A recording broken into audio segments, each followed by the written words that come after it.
Cứ qua thêm một ngày mới biết thế nào là yêu.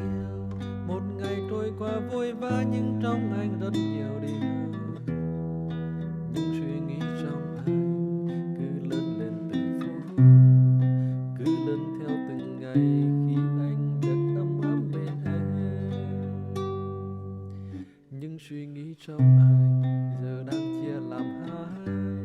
Một nửa trong anh từng nghĩ chúng ta sẽ bên nhau trọn đời, nhưng nếu lỡ một ngày em nói lời chia tay, anh sẽ thế nào đây, anh sống thế nào đây?